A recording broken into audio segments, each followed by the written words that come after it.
All right, welcome to another episode of the Transformative Principal podcast. This is Mike Caldwell, your host, once again, and joining me is Joe Lane from Tulsa, Oklahoma. Thank you. Joe, welcome. Well, I Did mean, I butcher anything so Tulsa, far? How am I close doing? enough. When I I first stumbled moved on to Tulsa, Tulsa. I thought it was in Arizona. So, we're doing all right. Okay, that makes me feel better. Yeah. So, Joe, you are in education. You're currently a coach. I'm assuming instructional coach. Why don't you give us a little bit of your background? This isn't an interview. You don't have to Sure. be perfect, but just give us a little bit of a Yeah. feel.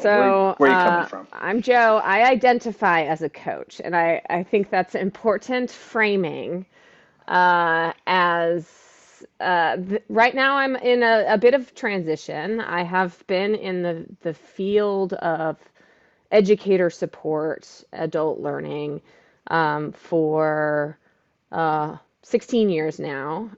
Started most of my work at the teacher level, namely working in classrooms that were challenging and classrooms with a lot of emergency or alternatively certified teachers. And so had the privilege of developing a lot of pattern recognition around how we support educators, specifically novice educators, and was able to kind of translate some of that coaching practice, now at the leader level. And that's what I do now is I'm a principal coach, at least until June when my contract is done because of budget cuts. But I'm always will forever be a coach. Love it. Were you ever No, an and I'm a athletic coach? terrible athlete. And but I find myself, picking up random hobbies. Are you into certain hobbies, right, Mike? Do you have any? Oh, I have more hobbies than I have time. Yeah, don't get me started. We could just sort of do the Because I whole love episode being on bad at hobbies. stuff. That'd be Like I fun. love But being no, really bad at stuff because then you can get good at stuff. So I just started on a that is curling true. It's a team, good so point. that's really exciting. But I'm not an athlete. I was never a coach. Curling Right? in Oklahoma, that Right. seems I like know. it doesn't fit. But Yeah, but it's really, I mean, you need a real flat surface for curling, and so I there's where suppose, yeah. Oklahoma fits, I guess, maybe. So, Joe, you're working on a It book, is, or do you have it published yet? yes, It's it is newly out on May released, newly 19th. released, right? It's called Burn the Script: How Great Coaches Disrupt Thinking and Transform Practice. Love it. I like the title. I read a little bit about the book, but let's jump into that. You talk about mental fossils and things like that. I don't know what all that means, but talk about burn the script. What does that mean? Where are you Yeah, going so with I think with that there's, title? and we know this actually from just like understanding human behavior, is there are certain actions that we take in our everyday life that we may or may not be entirely conscious of as far as the choices that we are making. We are a conglomeration of our previous experiences that formulate into a set of beliefs that we therefore act on. And, over time, especially in the field of education, we experience a lot of, I would call, professional trauma.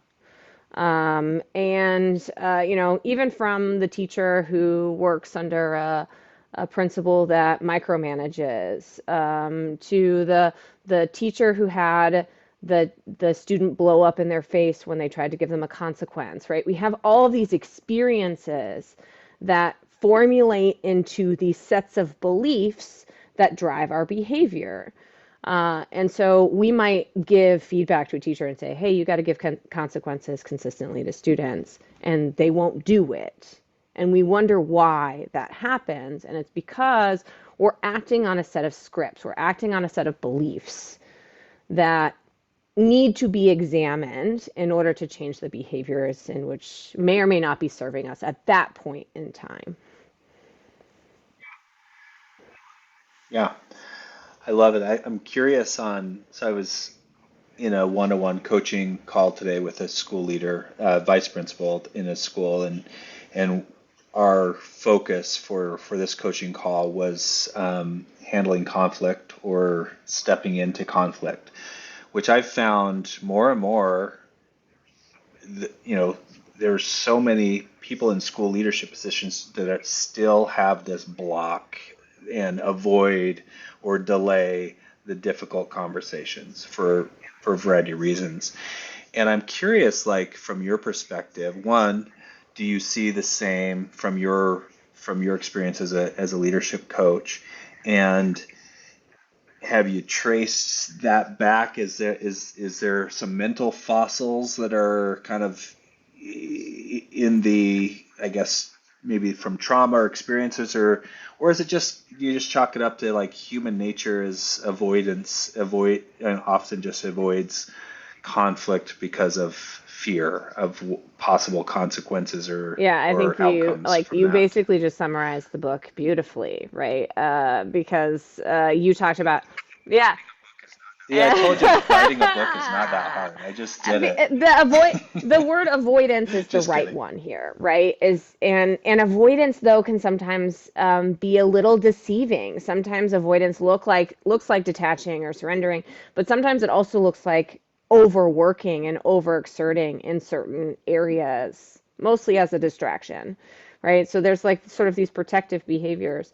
But you said like what can we trace that back to, this conflict avoidance? And there's a couple of kind of things that I kind of break down in the book around the things that anchor our beliefs. So it's skill, identity, and value. So skill, identity, and value anchor our beliefs. So I might get really trained up in something like having conflicting conversations. Maybe I go to crucial conversations training.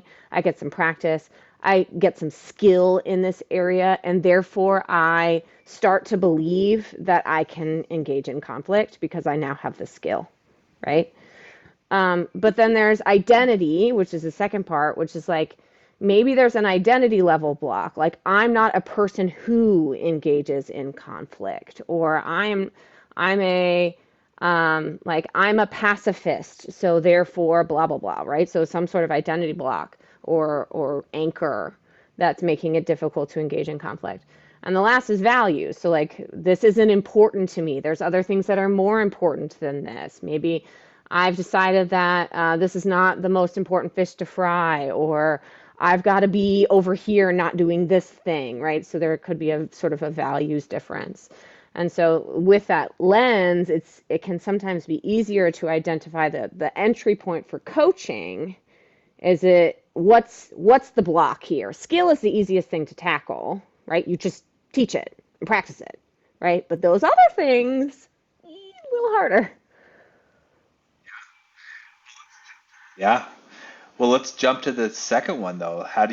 What's your approach to help with the identity part of it? Yeah, skill is the easier one to tackle, but you could have all the skills, the framework for those conversations in the world. But if you still don't allow yourself to do it because of what you believe in your mind, Yeah. it doesn't matter, right? Or it does matter, but it doesn't matter to a certain extent. So, um, okay, Coach Joe, I'm struggling with engaging in conflict. I know this. I know the steps. I know the I've gone to the training.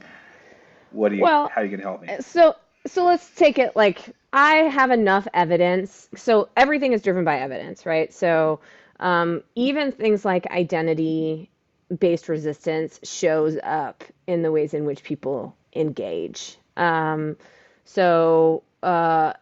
there's patterns that emerge. So, like, maybe you're actually really okay in engaging in conflict when it's your peer, but it's actually your boss that's the problem. Or you can do it fine if it's one on one, but you can't do it in a group setting, right? So, like, we got to understand the patterns first because that pattern analysis kind of not kind of it becomes your evidence that you kind of put on the table to help us understand and parse out like what's actually true here when we say that you're not good at conflict. Is that actually true? Because we have X evidence, Y evidence, Z evidence in which you actually are pretty good at conflict. Let me tell. Do you remember that interaction that you had with that kid in that hallway? Oh yeah. You know how conflict works, right? So you can use the evidence that you've collected to either whatever it's an identity block or a value block, expand identity or connect the action to the particular values that you know are important to that person. And I break down a bunch of that stuff in the book, like real technical pieces, like almost like a decision tree, like if this, then this, kind of nerdy stuff. Yeah. Very cool. Yeah. At what point did you realize that, you know, because it seems like so much of your book is really around kind of the belief in oneself or belief in their what they can do versus what they are doing. So what point did you realize the real barrier in coaching wasn't so much skill but belief, and how did that kind of get flushed out in your own Yeah, coaching I mean, journey? I can pinpoint it back to many, many teachers in many, many situations, but I'll give an example of a teacher that we worked on directions for I don't even know how long. So many weeks we were working on directions. MVP, movement, verbal participation. Let's script it. Let's rehearse it, week after week. And every week it was like no progress was made. And finally, there was one day that we were practicing, and I was like, I don't believe you. Like, I don't believe in anything you're saying right now. None of the directions you are giving me, I believe in anything you're saying. And I was like, well, because actually belief is the thing that, like, kind of is the driver behind even presence. And so I broke down directions by belief. And I said, let's think about these beliefs as we're practicing.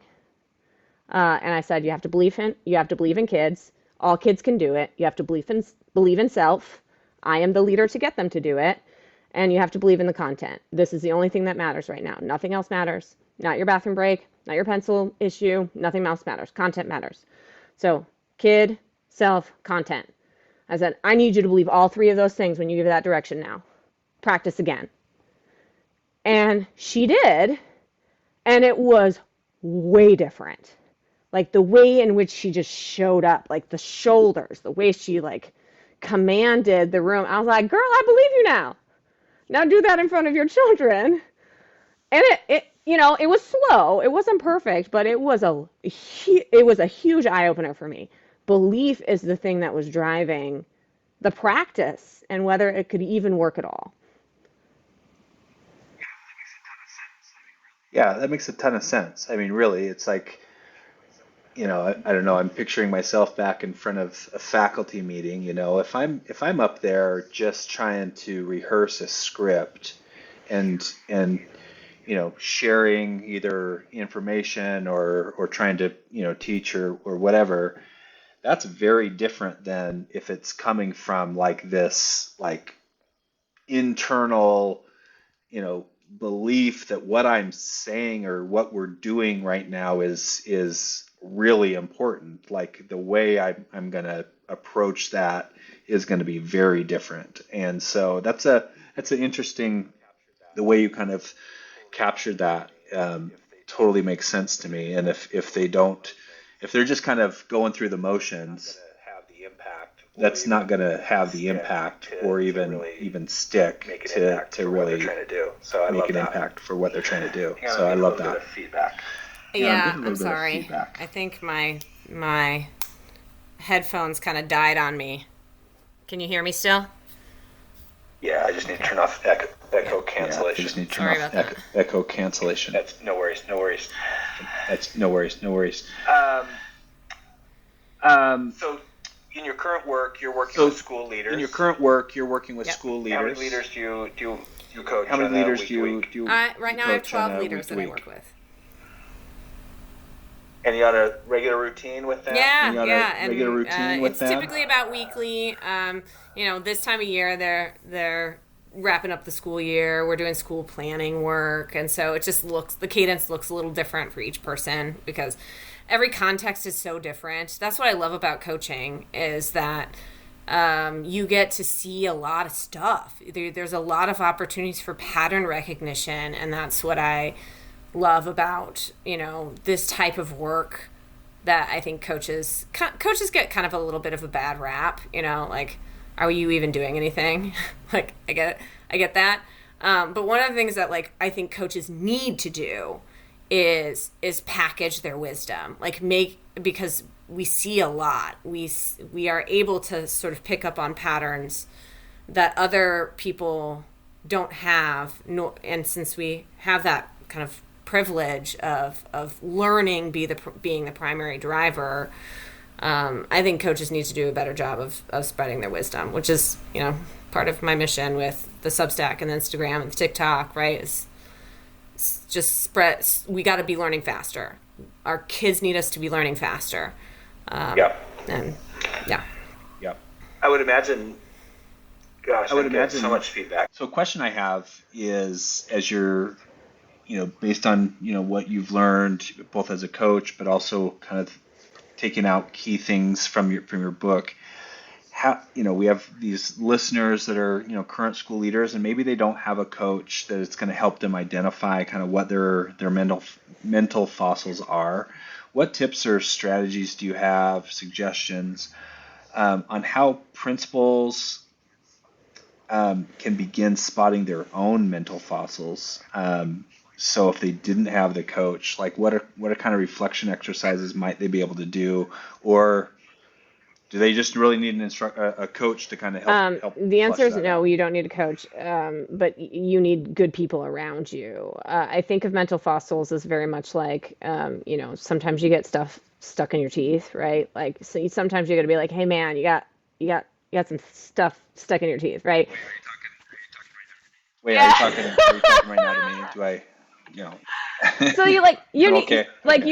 you Carry need on. some good Yeah, I people. love Like that. we Good all get analogy. stuck. Like we all get stuck in weird places, and this is one of the like most horrific thing about writing this book and marketing this book is that I had to model a lot, which is a very vulnerable position to be in, to be honest. But it actually that practice, both in writing and publicizing and practicing the concepts of in the book, it really taught me that this work is personal. Like you can actually do a lot of work yourself, that doesn't require someone to call out the stuff in your teeth. Like you can actually just look in the mirror and be like, oh wow, there's that thing in my tooth, right?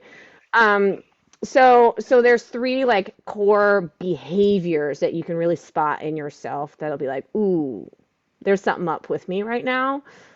Even if you're not like consciously aware of it, it's just kind of like, oh, there's a pattern, there's a behavior here that I need to pay attention to. And that's detaching. So if you start to like disconnect from people, you don't go to lunch anymore, skip the meeting early, whatever, right? You start surrendering, you start being like, whatever, like, it's not my problem, it's someone else's problem. Or you start overcompensating, you start like overworking, you rebuild systems, you know, start to create problems that never existed, right? Those patterns are behavior signals that you're protecting something, and you're either protecting, you have some sort of distorted belief, and you can root that back to three kind of core things, which is distorted beliefs about change, about people or connection, relationships, or about power, hierarchy. So those are like kind of often the core root cause of like, all right, I'm being funky here. Like you'll see me in certain meetings, I'll be a ghost. No one will see me. Like I am engaging perfectly fine with you. Like you won't see me. And it is often because of my distorted beliefs about power and change. Because if I say something, these people in power, I can't control it anyways. So I'm just going to sit here and be silent, right? Even though I like can academically tell myself that, but I have enough evidence in front of me that has created this belief that is now driving my behavior. And like, I'm a leadership coach. Like a person that's a leadership coach doesn't disappear in meetings, right? That's a signal, right? That we need to pay attention. you so if you're self-aware and reflective enough and you pick up on these behaviors that are these signals, then what? Okay, so I'm seeing that. What can I do now? What how do I Micro change my behaviors? practice. Practice is everything. Practice is everything. Because I have these distorted beliefs, right, about change and power. And so I have an opportunity to gather new evidence as to whether that belief is true or not. And so I can do that in like small, subtle ways. I can do little practice and say, I'm going to try this thing and see if my conclusion is true or not. Whether I'm acting off a mental fossil, some sort of false belief, whether that was rooted in a previous environment or my current environment, right? That is holding me back from being the type of leader or person rooted in my values and connected to the goals that I have for both myself and my team and my outcomes that I'm striving towards, right? So, yeah, I mean, practice. You just have to practice. You just have to do it.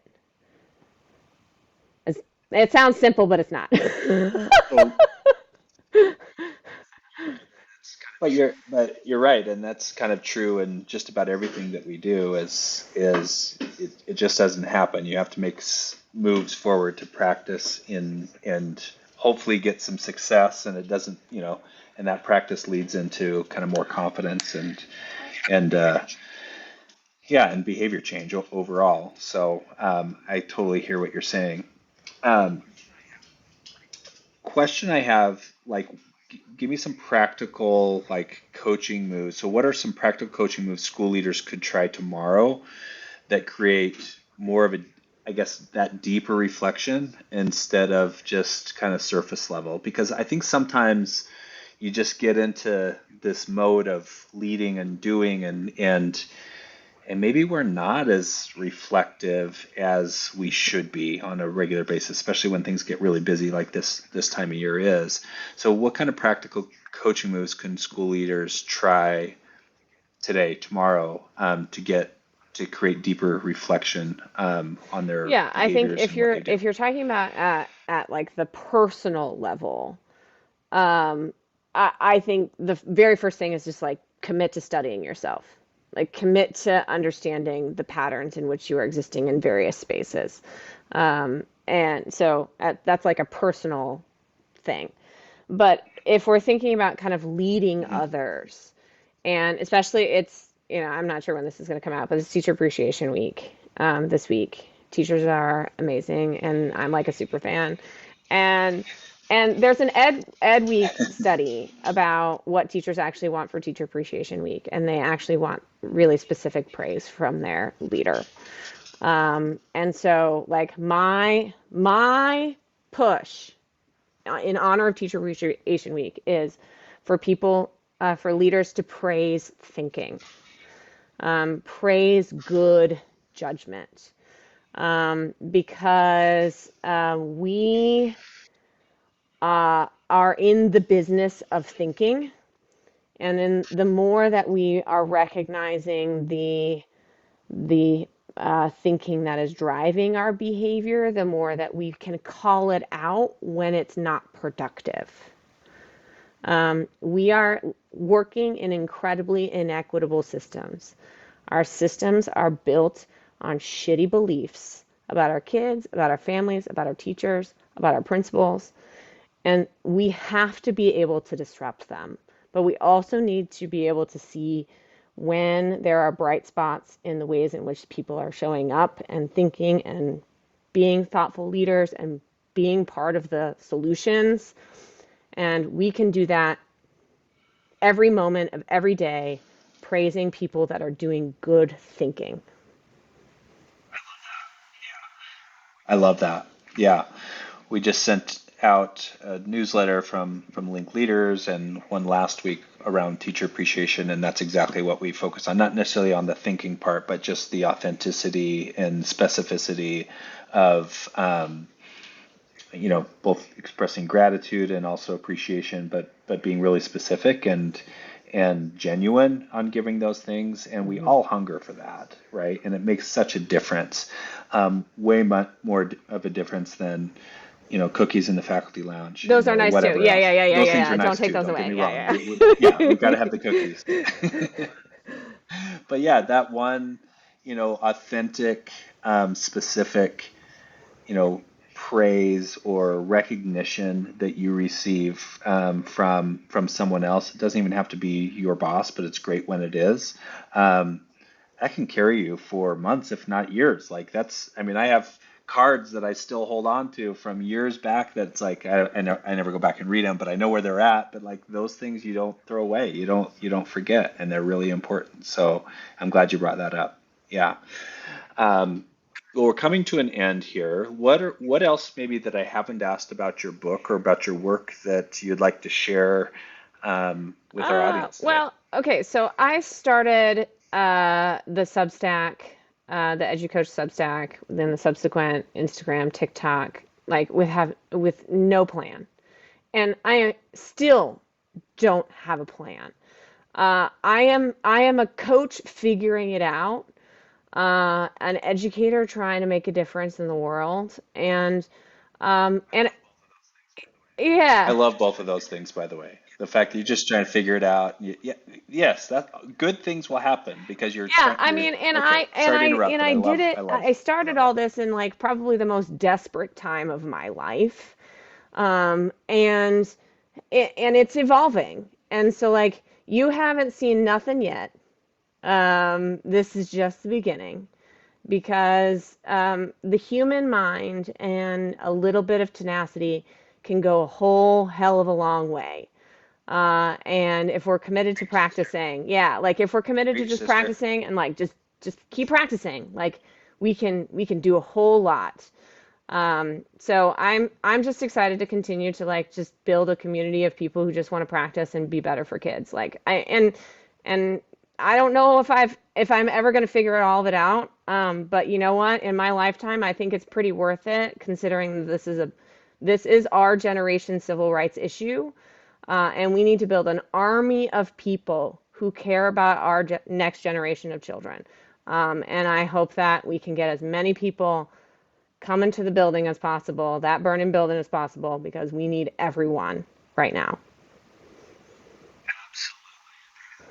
Absolutely. And maybe that's your final message, but I do have, Yeah, please. maybe a Yeah. couple more questions. From your book, what core messages did you want school leaders and coaches to take away from the book? Like, what are the key things that, like, if you read this book, you're going to walk away with this core message or this understanding or even new skills from your New book? beliefs must be practiced. Um, Everything must be driven by practice. And you cannot talk someone out of a belief. They must experience it. Yes, indeed. Last question, and you work with a lot of leaders, and you're a leader yourself. What does it mean to be a transformative leader or a transformative principal? You can choose. I think it all comes back to belief. Um, you cannot coach or lead or teach someone that you don't believe in. And so, to simplify it, it starts first with believing in the person in front of you.